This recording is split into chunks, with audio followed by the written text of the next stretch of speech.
Hola, ¿qué tal? Bienvenidos a una nueva emisión de este espacio a través de la radio en Génesis 98.1. Estamos iniciando ya las confidencias de este jueves por la noche, que a mí me encanta porque es un programa en el cual aprendemos juntos. Soy Coranelda González y bueno, pues agradezco mucho tu atención de antemano.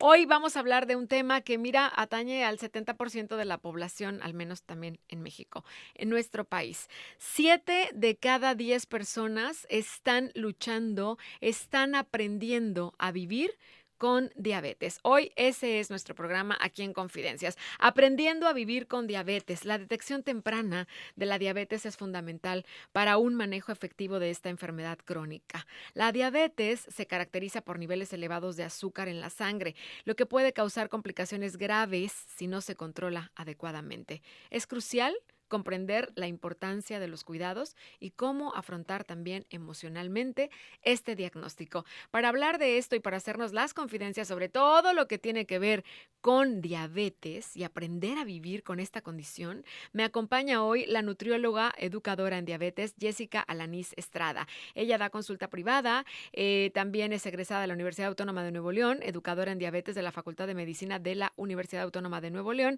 Está actualmente cursando una maestría en nutrición clínica en la Universidad de Monterrey. Jessica, bienvenida a este programa, bienvenida a este espacio y gracias por toda la asesoría que estoy segura vamos a tener para aprender a vivir con diabetes.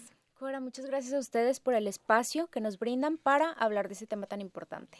Muy bien, pues vamos a arrancar a ver qué es la diabetes.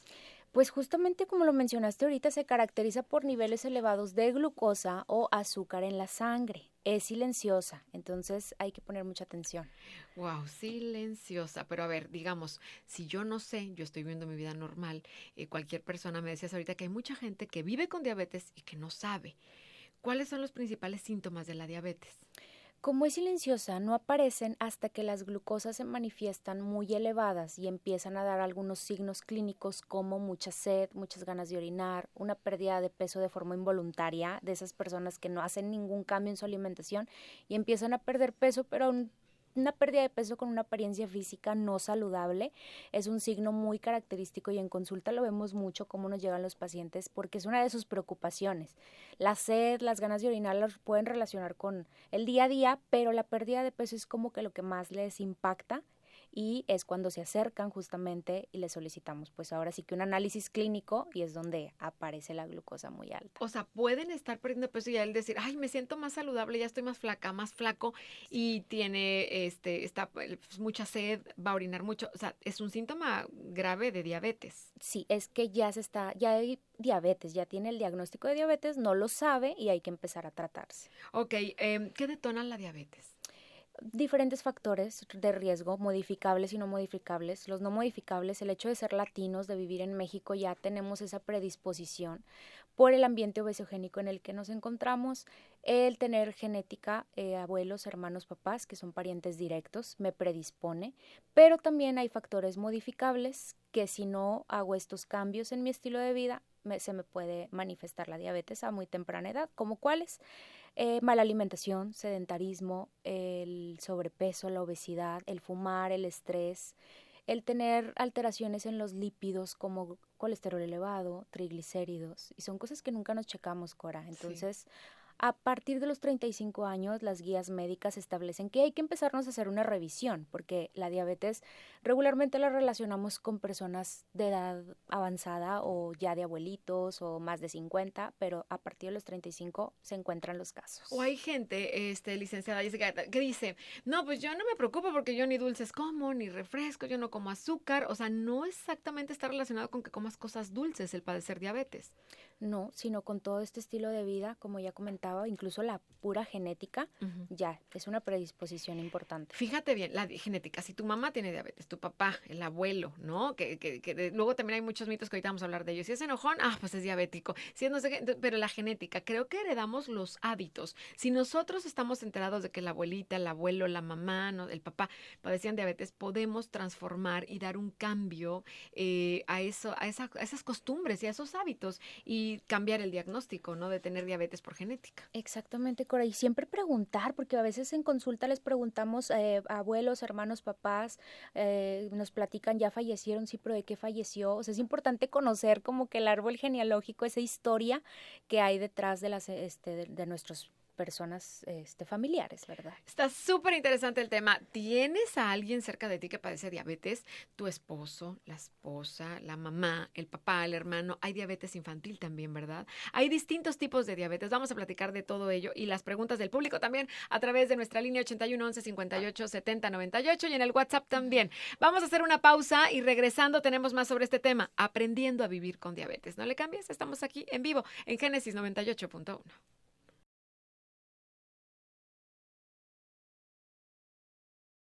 Gracias, estamos de regreso con más de estas confidencias a través de la radio y en plataformas digitales también hoy aquí en Génesis 98.1 y está conmigo hoy la licenciada Jessica porque estamos platicando acerca de la diabetes, Jessica Lanis Estrada, acerca de ¿cómo podemos aprender a vivir con la diabetes? Gracias. Gracias por este cafecito que nos está llegando aquí a la cabina. Oye, Jessica, a ver, me decías ahorita fuera del aire, hay distintos tipos de diabetes. Así es, Cora. Diferentes tipos de diabetes que a veces es bien común encontrarnos en la consulta pacientes que nos dicen, el doctor no me dijo qué tipo de diabetes tengo, pero estas se clasifican así. La diabetes tipo 1 se caracteriza por la ausencia absoluta de la producción de la hormona insulina. La hormona insulina es una hormona que se produce en el páncreas y en pacientes con diabetes tipo 1 se manifiesta en edades tempranas de la vida. Ahorita tú mencionabas diabetes infantil, porque regularmente el diagnóstico se da de bebecitos, de niños, preescolares, todavía algunos adultos jóvenes, adolescentes, se puede manifestar esta enfermedad, o sea, este diagnóstico autoinmune, o sea, sucede por causas desconocidas porque no tiene nada que ver con el que coma dulces, que si papás diabéticos, o realmente no tienen nada que ver con el entorno que lo rodea, porque es una cuestión autoinmune, ¿sí? Por causas del páncreas deja de producir esta hormona y se manifiesta o se clasifica como diabetes tipo 1. Es una enfermedad autoinmune. Así es. ¿No? Una condición, una enfermedad autoinmune. Pero sí es enfermedad, ¿no? Sí, es una enfermedad autoinmune. ¿La diabetes tiene cura, Jessica? La diabetes no tiene cura. Es controlable, es tratable, pero no tiene cura. ¿Cómo aprendemos a vivir con diabetes? O sea, ¿qué le dirías al público? A ver, alguien que ya tiene el diagnóstico, muchas veces dicen así, ¿no? Oye, ¿es cáncer? Me voy a morir. Es lo que la gente piensa. Diabetes, dices, híjole, le voy a quitar años a mi vida. También hay muchos mitos como el que decía, la gente que tiene diabetes va a vivir menos que una persona que no tiene esta enfermedad. ¿Esto es cierto? ¿Es mentira? ¿Y cómo podemos aprender a continuar la vida con diabetes? Si llevamos un control, un monitoreo constante con las esferas de la diabetes, porque no importa el tipo de diabetes que tengamos, diabetes tipo 1, primeramente sí es importante pues identificarnos o saber qué tipo de diabetes. El diabetes tipo 2, Cora, es el tipo de diabetes que se manifiesta en el 95% de los casos de México y el mundo, es el tipo de diabetes más común, sí tiene que ver con hábitos, sí tiene que ver con genética, pero para los dos tipos de diabetes el tratamiento es las esferas de la diabetes. ¿Cuáles son? Alimentación, ejercicio, automonitoreo, hacer uso del glucómetro, porque no va a haber otra forma de conocer los niveles si no estamos checando no nos estamos checando o automonitoreando con este aparatito, este monitor de glucosa, que por suerte existe. Y otro importante pues es el seguir el tratamiento farmacológico, lo que el médico indique, ya sea tratamiento de fármacos orales o aplicación de insulina. Cuando una persona se aplica insulina, ¿es que está más grave que una que no lo hace? No, no necesariamente. No necesariamente. En el caso de diabetes tipo 1, como el páncreas no produce esta hormona, es súper importante que se establezca un tratamiento de terapia de insulina para toda la vida, porque el páncreas absolutamente no produce insulina. En la diabetes tipo 2 sí se puede combinar los tratamientos, pero el médico es quien decide qué tipo de terapia da, si fármacos a través de fármacos orales o bien de terapia de insulina. Muy bien. ¿Cuáles serían las complicaciones, antes de irnos a la pausa, licenciada Jessica, a largo plazo asociadas con la diabetes? Porque vemos casos de personas que ya tienen el diagnóstico, ya sé que tengo diabetes y sé que me hace daño los refrescos gaseosos, el pan, el azúcar, los excesos, ¿no? La vida sedentaria. y no entendemos y seguimos haciéndolo. ¿Cuáles serían las complicaciones a largo plazo asociadas con la diabetes? Si esos hábitos o malos hábitos permanecen en el tiempo, podemos dañar ciertos órganos de nuestro cuerpo que se pueden ver directamente afectados por este descontrol. ¿Cuáles son? Nuestros ojos, el corazón, los riñones, los nervios, también por ahí cuestión dental, hay pérdida de piezas dentales, cuestiones dermatológicas. La verdad es que todo el cuerpo se puede ver afectado y cada uno tiene su nombre. Se les llama complicaciones crónicas, existen micro y macrovasculares y cada una tiene que atenderse, por eso es importante revisiones anuales. Cuando se vive con diabetes hay estudios específicos preventivos para ver que no haya daño en estos órganos que acabo de mencionar. Muy bien, tenemos que hacer una pausa en la radio, muy breve, muy brevecita, y regresando, porque ya me va a decir, Jessica, cuáles son los estudios que tenemos que hacernos. Hay también cuestiones que se empiezan a complicar con también personas que pues les tienen que amputar también alguna extremidad, decías inferior o superior, y esto ya es algo muy serio. Tenemos que tomarnos la diabetes como algo muy serio. ¿Se puede prevenir, Jessica? Se puede prevenir. Se puede prevenir. Muy bien. Regresando, tenemos más sobre esta enfermedad y cómo aprender a vivir con la diabetes. Volvemos.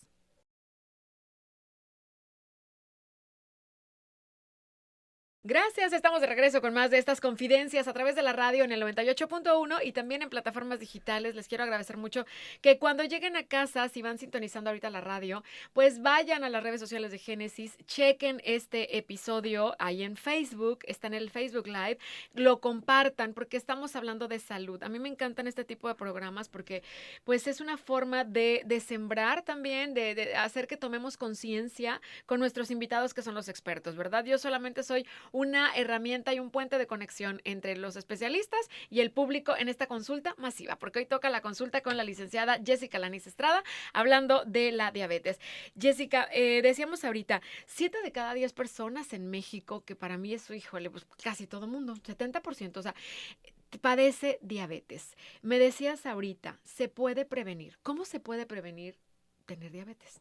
El vivir con diabetes, como es silenciosa, por eso es importante tener como estos chequeos o check-up anuales, mucho más si sé que tengo una genética o una herencia familiar por todos lados. Ahorita tú comentabas abuelitos, papás, hermanos, esta herencia directa que sí puede afectarme o puede desarrollar esta alteración metabólica en mí. Entonces, ¿de qué otra forma la única forma en la que puedo saber si hay alguna alteración en los niveles de glucosa es haciéndome un chequeo de glucosa en ayuno de 8 horas para ver si no hay alguna alteración en los niveles de glucosa. Regularmente los niveles saludables de una persona que no vive con diabetes es un nivel entre 70 y 100.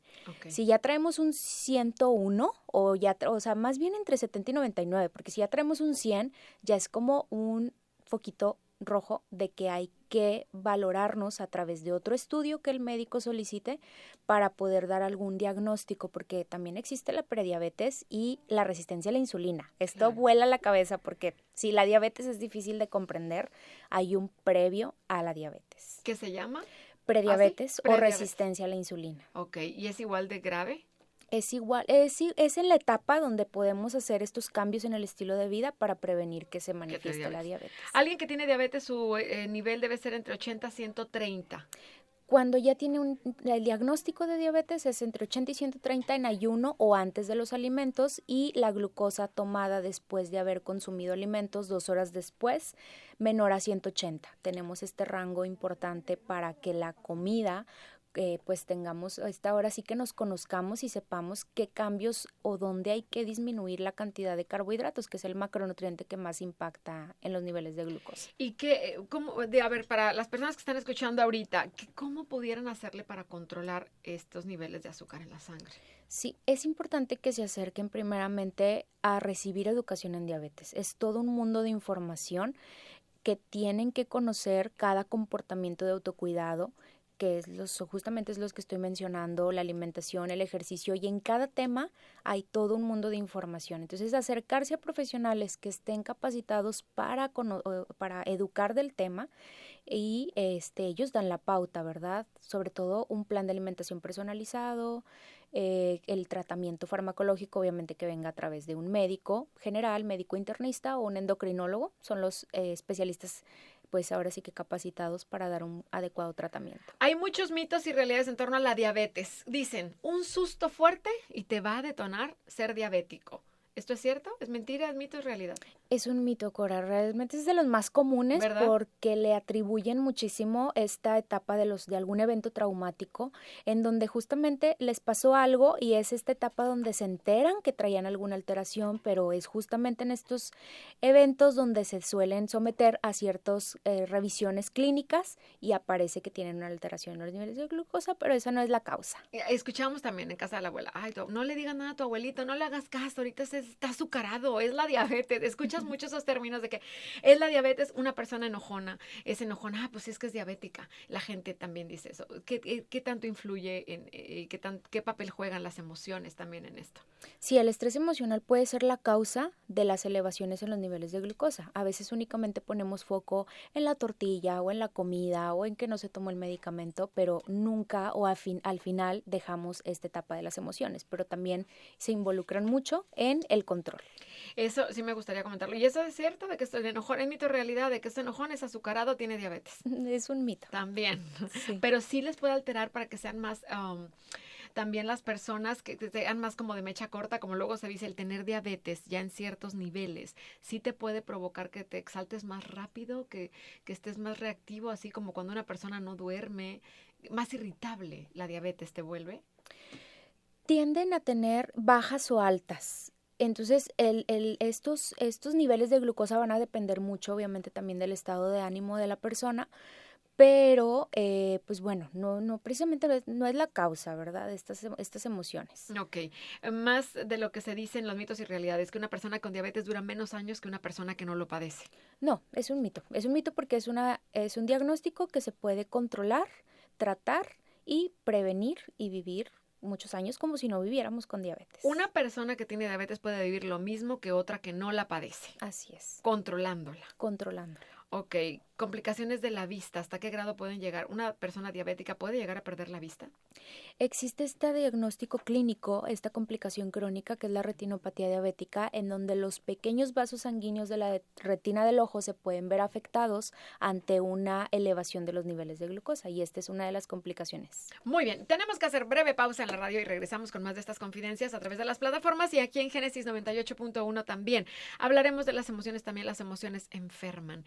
Y también el no saber controlar las emociones, ¿verdad? Sí nos puede afectar para llegar a padecer diabetes, ¿verdad? Como muchas otras enfermedades emocionalmente hablando. Vamos a hacer una pausa y volvemos con más de estas confidencias, aprendiendo a vivir con diabetes.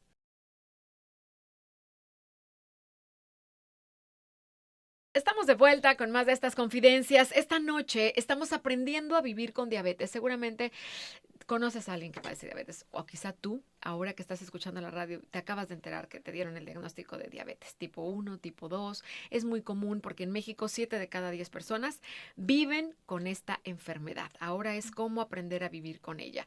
Y me decía la licenciada Jessica Alanís Estrada, que es nuestra invitada, especialista también en este tema, en la diabetes, en nutrición, que no necesariamente el recibir un diagnóstico de diabetes quiere decir, me voy a morir antes que los demás. Hoy, si tú lo controlas, si tú llevas un buen plan de alimentación, de ejercicio, de una vida saludable, de mejores hábitos, tendrás mejor calidad de vida y puedes vivir el mismo tiempo que una persona que no la padece. Así es, Cora. Hay un mito que también se escucha mucho del no hay nada bueno en vivir con diabetes. La verdad es que hay mucho de bueno, porque el hecho de enterarnos que ya tenemos este diagnóstico nos hace hacer muchos cambios en el estilo de vida que involucran prevenir otro tipo de enfermedades, hígado graso, otro tipo de cuestiones que me pueden llevar finalmente a una disminución en mi calidad de vida o a una disminución en mis años de vida. Pero la verdad es que hay mucho de bueno porque podemos tomar lo positivo de esta situación y estos cambios en el estilo de vida me van a llevar a una mejor calidad de vida. Tienes toda la razón. ¿Cómo reaccionas ante lo que te está sucediendo? Tienes este diagnóstico, tienes que tomar conciencia, tienes que aterrizarlo y sí, o sea, chance y vives mejor que alguien, incluso hasta que no la padece, porque tú estás consciente de que ya tienes esta enfermedad y cambias muchos hábitos. Alguien que se quiere lo hace.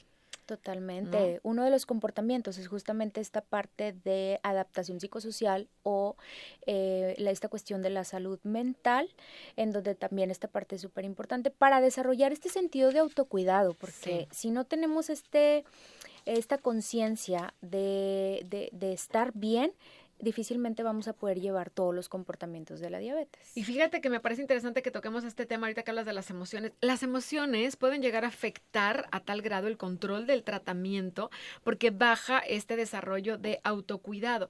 ¿Qué tipo de emociones afectarían que yo no tratara bien una diabetes? Cualquier enfermedad de la salud mental, depresión, tristeza incluso, Ansiedad. ansiedad, cualquier tipo de estrés emocional me puede llevar o puede reducir en mí el desarrollo de autocuidado que yo tenga en mi día a día, porque es un mantener en el tiempo el hábito de todos los días y un día a la vez, el hecho de llevar a cabo todos estos comportamientos. Entonces, si yo no estoy bien emocionalmente, difícilmente voy a poder tener la motivación para cuidarme en los demás aspectos que son importantes para controlar la glucosa. Qué importante es tener esa conciencia, ¿no? A esto atribuyes tú que una persona que sabe que tiene diabetes y se come los gansitos, el refresco, el pan dulce, más azúcares, no se cuida porque dice, no, hay dichos también que de algo nos vamos a morir, ya tengo diabetes, ya voy a ser feliz. O sea, pero esto sí va a mermar su calidad de vida. Totalmente, porque al no enterarse que esos alimentos están elevando el nivel de glucosa en sangre, con el paso del tiempo, entre más permanezcan altos, me lleva a este daño a los órganos. Entonces, obviamente, claro que el enterarse a los pacientes que ya tienen un daño renal, que ya tienen un daño en la retina del ojo, quieren hacer ahora sí la reversión de los hábitos, pero ya puede ser muy tarde. ¿Cómo le afecta emocionalmente a una persona tener diabetes? El impacto, la noticia, a veces pasan por diferentes etapas de duelo, en donde obviamente inician con esta etapa de negación hasta finalmente llegar a la etapa de aceptación, pero no sabemos cuánto tiempo les vaya a durar estas etapas del duelo por el que puedan llegar a pasar. Por eso es súper importante involucrar dentro de los profesionales de la salud un psicólogo clínico que pueda dar este acompañamiento y que nos brinde herramientas de cómo sobrellevar o aceptar este diagnóstico. Fíjate cómo va de la mano, tiene que ser integral el tratamiento, ¿no? También emocionalmente. Hay clínicas especializadas en eso que te dan todo el control, desde psicológico, el especialista, la nutrición, todo va de la mano, ¿no? Esto nos va a hacer llegar a caer en algo que yo te decía ahorita, licenciada Jessica, de las personas que llegan a sufrir una amputación de extremidades inferiores o superiores. Me tocó ver el caso de la mamá de una amiga mía muy querida. Primero le amputan un dedo, luego el pie completo. Okay. Esto, cuando ya una persona diabética llega a esta consecuencia, ¿por qué es? Por el descontrol de los niveles de glucosa. Nunca tuvo el hábito de hacer uso de un glucómetro para darse cuenta que los niveles ya estaban altos. Ok, entonces es importante tenerlo, tomar conciencia y sobre todo tomar acción. Sí, ¿verdad? Muy bien, hacemos una pausa y regresamos para despedir con más preguntas del público al 81 11 58 70 98 aquí en cabina o bien al WhatsApp también. Estamos haciéndote hoy las confidencias sobre cómo aprender a vivir con diabetes aquí en este espacio y está conmigo la licenciada en nutrición y especialista en la diabetes Jessica Lanis Estrada. Ya volvemos.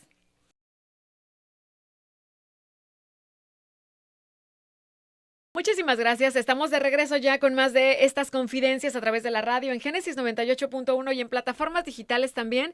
Hoy aprendiendo a vivir con diabetes. Me encantó el tema porque 7 de cada 10 personas en México viven con esta condición y cada día aprenden a vivir con ella. En resumen, la detección temprana de la diabetes es crucial para un manejo efectivo. Adoptar hábitos de vida saludable, recibir el apoyo es muy necesario, obviamente, abordar los aspectos emocionales. Todo estos son componentes esenciales para vivir plenamente a pesar de esta enfermedad. Con el cuidado adecuado, el apoyo emocional, es posible llevar una vida plena, activa, a pesar de la diabetes. Esa es una de las mejores formas de aprender a vivir con diabetes. Yo le quiero agradecer mucho hoy a la licenciada Jessica Lanis Estrada, especialista en nutrición, también en este tema de la diabetes. Y Jessica, existen tecnologías también innovadoras que puedan ayudar al manejo de la diabetes. Ahorita todo es en apps, en esto, ¿cómo podemos también hacerle para estar pues actuales en este tema? Qué excelente pregunta, muchas gracias, Cora. La verdad es que sí existen nuevas tecnologías en cuestión de automonitoreo de glucosa. Sabes que existe un sensor que ya no tenemos que estarnos picando para o sea, tomar la muestra de sangre y saber cómo están nuestros niveles de glucosa. Existe un sensor que nos podemos poner en el brazo y podemos a través con mi celular estarme checando constantemente y a las cuantas veces yo quiera en el día, sin tenerme que estarme pinchando para obtener una muestra de sangre y saber cómo está mi nivel de glucosa en ese momento. Y este monitoreo es súper importante porque nos damos cuenta del impacto que tienen los alimentos al instante. Al instante. Ok, es así, sí, tú te tomas, no sé, un postre, te comes un postre, entonces ya inmediatamente luego checas con el sensor, ¿está conectado a tu celular? Se puede conectar al celular o también tiene su propio monitor. Ok. Lo único que se va cambiando es el sensor, dura 14 días, se renueva, si es algo costoso, pero la verdad es que vale mucho la pena y está recomendado para pacientes con diabetes tipo 1, que son los son los pacientes que con más frecuencia se tienen que estar monitoreando. Ok, y ahí te das cuenta, este alimento me está detonando a mí que me sube el azúcar y ya, lo eliminas por completo. Sí. Pero ¿qué sería algo no negociable para una persona diabética? Te pregunto yo, emocionalmente y en la alimentación. El conteo de carbohidratos, el identificar, el conocer, educarnos sobre qué son los carbohidratos, porque es el macronutriente que más impacto tiene en los niveles de glucosa. A veces la gente toma decisiones donde voy a quitarme el pan, voy a quitarme la tortilla, pero realmente también los necesitamos, entonces tampoco no hacer cambios tan drásticos. Si todavía no tenemos acceso a una consulta de nutrición donde nos puedan brindar un plan de alimentación personalizado que cubra ahora sí que todos los requerimientos de nutrientes en todos los aspectos, es importante pues hacer algunos cambios como un plato redondo, Cora, cada que coma, dividir el plato a la mitad y la mitad llenarlo de verduras, porque la fibra de sus vegetales nos van a controlar nuestros niveles de glucosa. Todas las verduras. Todas, que el plato se vea de colores. Pueden ser crudas, cocidas, como sea, pero que sean verduras. La preparación que más les guste, las que estén de temporada, crudas, cocidas, de entre más colores se ve obviamente más nutrientes, vegetales que sean en ese medio plato, en una cuarta parte del plato que involucren algún alimento de origen animal, como pues proteína, ¿verdad? Carne, pollo, pescado, atún, siempre tratar de elegir la mejor proteína que no tenga un exceso de grasa y en la otra cuarta parte del plato acomodar algún carbohidrato, sobre todo aquellos que tengan fibra. Las leguminosas vienen a jugar un papel súper importante en este control de glucosa, entonces pues no olvidarnos de las lentejas, los garbanzos, las habas que dan mucho beneficio. Perfecto. Y redes de apoyo, querida Jessica, programas de apoyo para las personas que padecen diabetes. Me decías tú que hay muy buenos planes también por ahí para aquellas personas que dicen, híjole, la diabetes es cara, yo no tengo cómo solventar esto, o llevar un cuidado integral, como lo decíamos. Tú conoces varias. Cora, formo parte del equipo de la Asociación Mexicana de Diabetes en Nuevo León. Es una asociación civil sin fines de lucro que se encarga de educar a personas que viven con diabetes y familiares de personas que viven con diabetes, porque esta parte de los cuidadores de quien vive con diabetes es súper importante. Sí. Y en esta asociación tenemos diferentes programas de apoyo que va dirigido a pacientes con diabetes tipo 1 o a pacientes con diabetes tipo 2 y se les apoya con diferentes necesidades que ellos tienen para disminuirles los gastos que representa el vivir con diabetes. Nos pueden encontrar en nuestra página de Facebook como Asociación Mexicana Diabetes Nuevo León o en nuestras instalaciones están ubicadas en Modesto Arriola, en el centro de Monterrey, y teléfonos de contacto 8343-0682. Muy bien, ¿es Asociación Mexicana de Diabetes en Nuevo León? De Diabetes en Nuevo León. ¿Esto le dan atención a cualquier persona de la República Mexicana? Sí, podemos, claro, recibimos a todo público en general que quiera aprender sobre diabetes. Muchísimas gracias. Jessica, ¿cómo te encontramos a ti en redes sociales? ¿Le contestas al público? ¿Estás por ahí en línea? justamente por medio de inbox pueden Ok. mandar sus preguntas a través del inbox de la página de Facebook de Asociación Mexicana de Diabetes Nuevo León. Perfecto, Ahí. pues por ahí preguntan por la licenciada Jessica Laniz Estrada y ahí también les va a responder. Muchas gracias. A ti, muchas gracias. Gracias a nuestro equipo de producción, gracias Quique Méndez en el control digital de audio, gracias a Alexito Rojas, gracias también a nuestro querido Abraham, pero principalmente gracias a ti por brindarnos lo más valioso en medio de tanto contenido que es tu atención y sintonizarnos día a día a través del 98.1. Soy Coranelda González y bueno, en estas confidencias yo me despido con esta frase: hoy, aprendiendo a vivir con diabetes, con el manejo adecuado y el apoyo adecuado es posible llevar una vida plena y activa a pesar y con la diabetes. Gracias, que tengan la mejor de las noches y hasta la próxima semana.